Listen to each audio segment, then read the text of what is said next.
everyone. It's Deb here. Sorry it has taken me so long to make another video. I'm getting into bad habits of not making videos, but I meant to make one right after the frozen embryo transfer to let you guys know how that went. So I'll tell you all about that. But um, before I do that, I guess I should just tell you guys that it worked. So we are now officially pregnant. And really happy about it. But it's kind of a long story from then to now, so I will do my best to tell it as efficiently as possible. I have some notes here. If I keep looking away, that's why I'm looking at my notes. Okay, so we had our transfer on Friday the 16th, so that was 5 days after our monitoring scan, 5 days after I started taking progesterone. And I was able to book acupuncture for before and after. And it's right in the center where we had the transfer, so that was really easy. And it was really nice. And maybe it did the job because it clearly worked. So we showed up like an hour early. I went in for a half-hour acupuncture treatment, came out, drank a bunch of water, had the transfer, which took like 3 minutes. I don't, by the time, but once I got on the table, it was literally like no time whatsoever. And it was really easy. I have video of that, but it's going to need a lot of editing because my husband like started filming this way and then switched the camera to this way. But when you do that, the video doesn't switch. So, and there's not really much to see. I mean, literally, she was like, "See the blip?" And I was like, "Yeah," but no, I didn't see the blip. So I kind of missed it, but that's okay. And we did get a picture of Champ, so I will insert that here so that you can see the picture of the embryo, which had hatched, which was really cool. So I'll insert it here.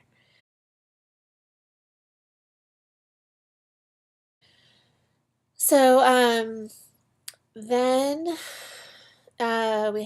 we drove home, and we lived like 4 hours from where they did the embryo transfer. So we drove home, and I took it easy that weekend.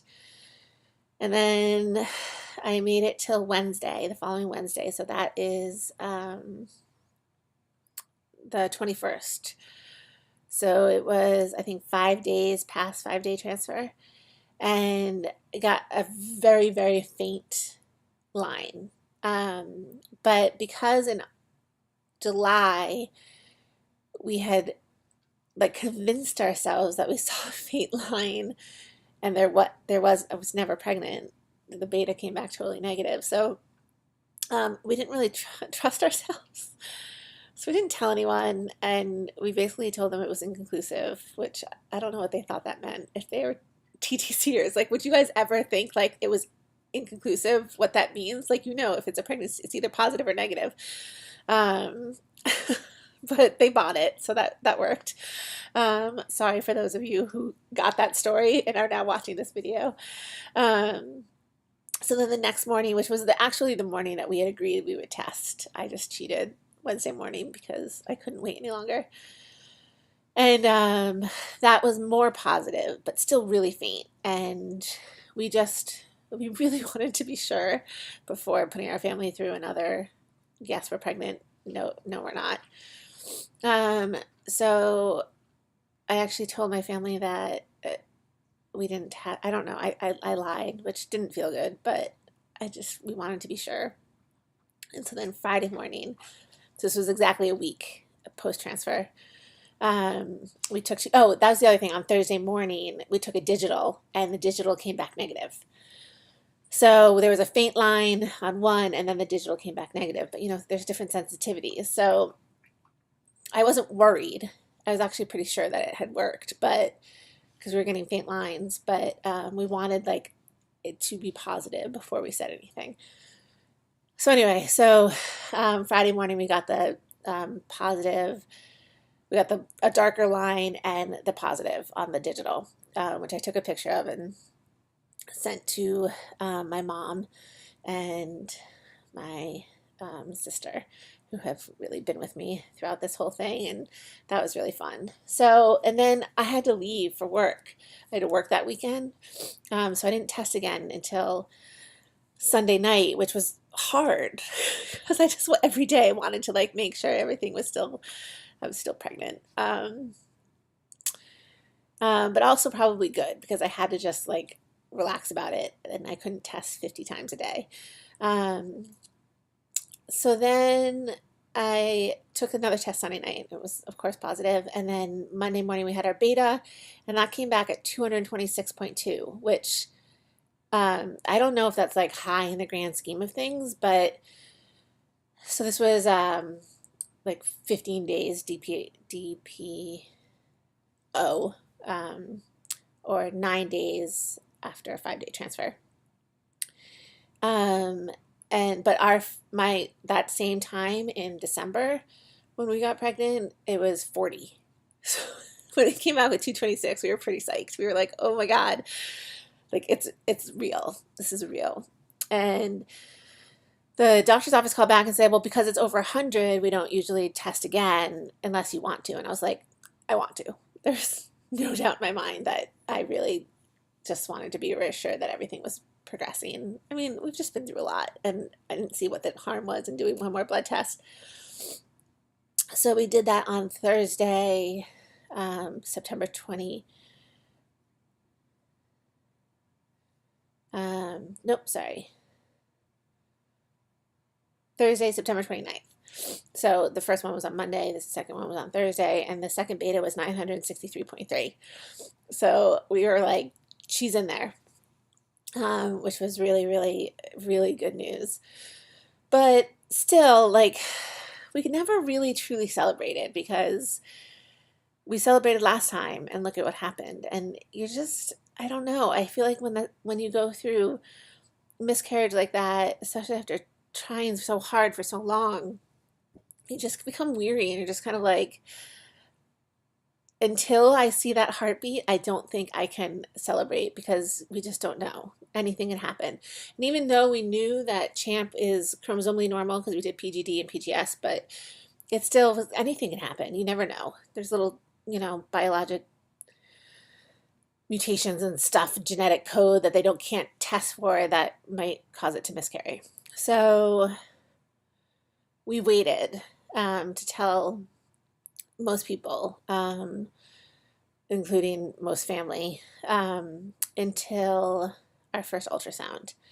And that was at 6 weeks, 4 days. So that was just yesterday. Feels like so long ago. It was just yesterday.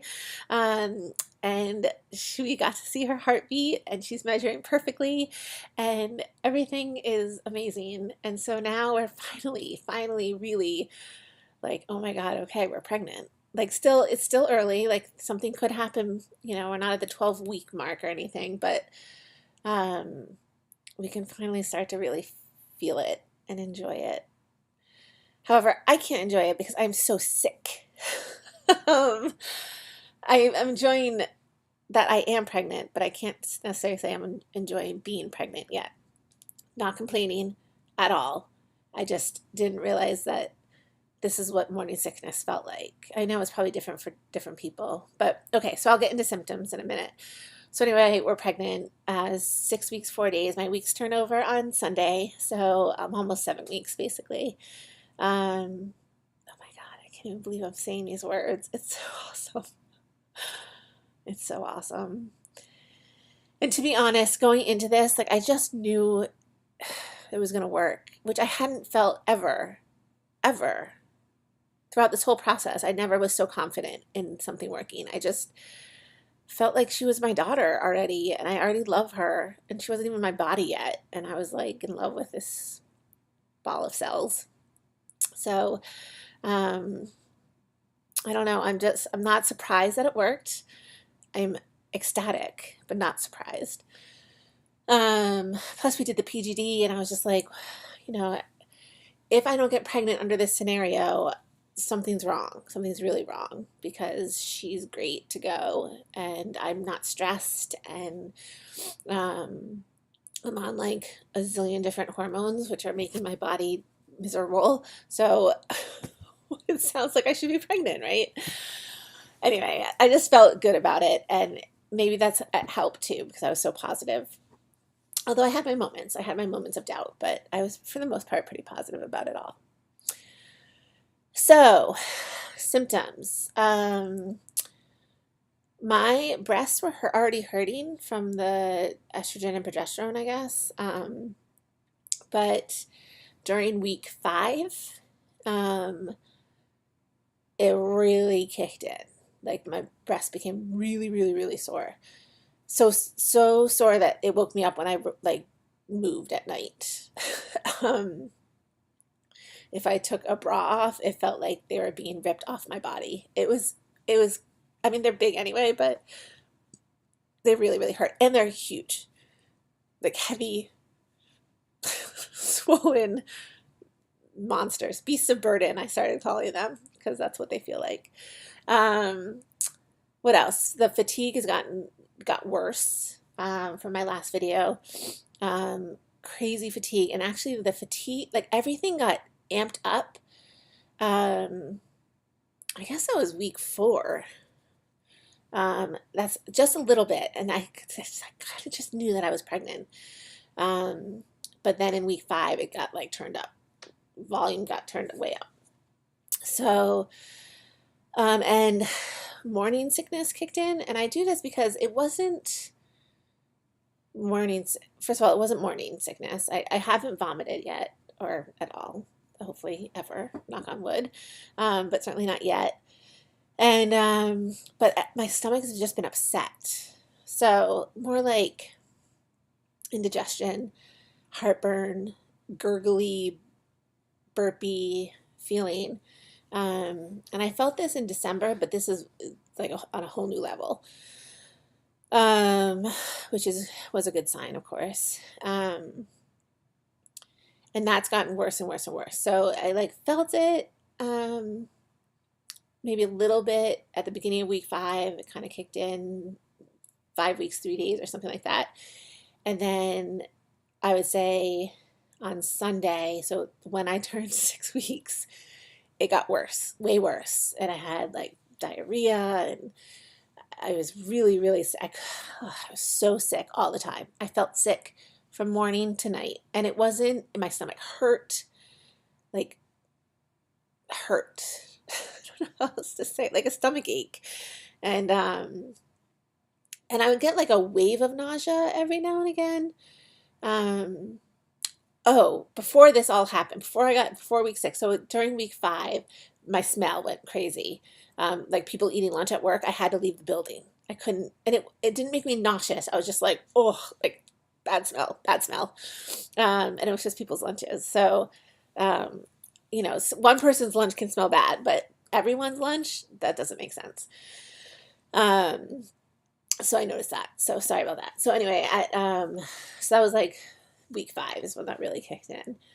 And then week 6 is when the sickness really kicked in. I mean, maybe I was also fighting a bug. I don't know, but it was rough. I felt really sick all day and basically exhausted all the time. I couldn't get enough sleep. So it makes me think that maybe I was kicking a bug or something, because I am starting to feel better, but I still am, my stomach still hurts, and I get waves of like, I have to lie down. I really don't feel good. And I think if I kept going, I probably would get true nausea.